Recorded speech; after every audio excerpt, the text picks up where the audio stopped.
اللهم صل على محمد وآل محمد.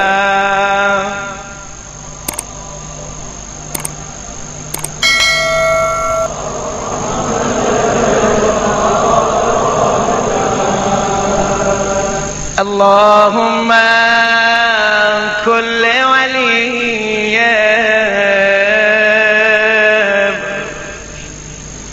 الحجة ابن الحسن صلواتك عليه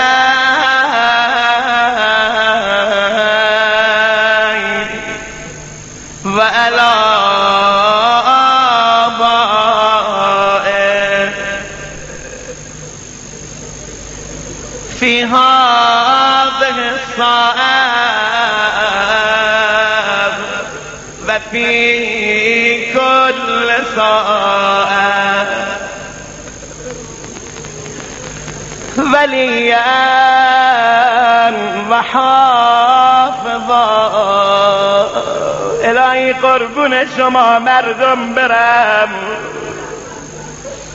مجلسی که از اولش این گونه باشه، سینه سوخته های امام زمان اینجوری ناله بزنن، مطمئناً مورد عنایت حضرت زهرا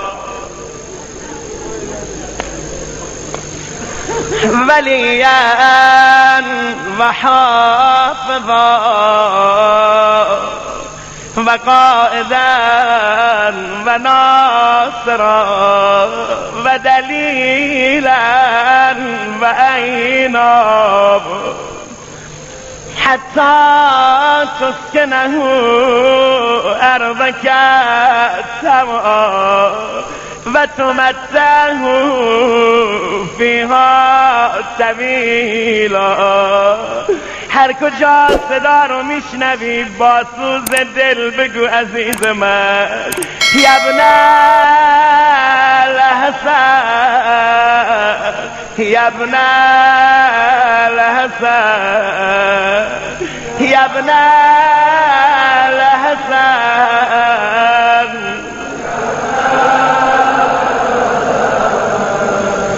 یبن الحسن.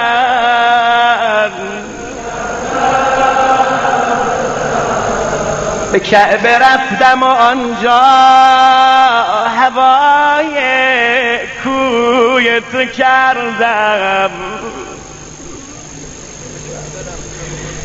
به کعبه رفتم و آنجا هوای کوی تو کردم، جمال کعبه تماشا به یاد روی تو کردم. آقا جونم آقا جونم، جمال کعبه تماشا به یاد روی تو کردم. عزیز فاطمه آقا جونم آقا جونم آقا جونم، چو حلقه در کعبه به صد نیاز گرفتم، دعای حلقه گیسوی مشک بوی تو کردم. عزیز زهرا آقا جون میشه امروز یه نگاهیم تو مجلس ما کنی؟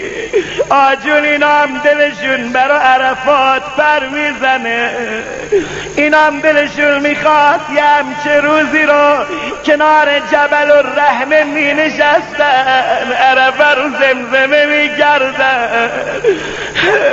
قربون قدمات برم، قربون خاک جبه‌باد برم، ای دل سوخته ها به امید اومدن. عزیز فاطمه فقط یه نگاهشون کنی دیگه هیچ کدوم از اینا دست خالی نمیرن، فقط یه نظرشون کنی همه اینا رو با هوایجی برآورده شده و گناهانی آمرزیده شده از اینجا میبرن. فقط یک کلمه آقا جون عزیز فاطمه باشون حرف بزنی، فقط یه امضا کنی، سال آینده این موقع تو عرفات اشک میریزن، اونجا گریه میکنن.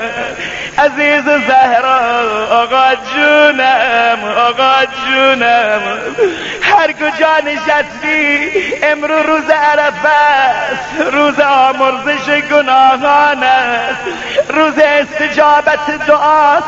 پیغمبر فرمود هر کسی که ماه رمضان اونو نبخشد دیگه تا روز عرفه او رو نمیبخشد. نکنه امروز دست خالی بری، نکنه آلوده بیام آلوده برگردی. دستتو بلند کن به امام زمانم بگو آجون جان مادرت فاطمه شما ما رو دعا کنید، آقا جون شما بر آمرزشمون دعا کنید. دستتو بلند کن، اینقدر جوونا فریاد بزنید گریه کنید که ملائکه بگن خدایا مگه اینا چی کردن، چرا اینقدر زار میزنن، چرا اینقدر اشک میریزن.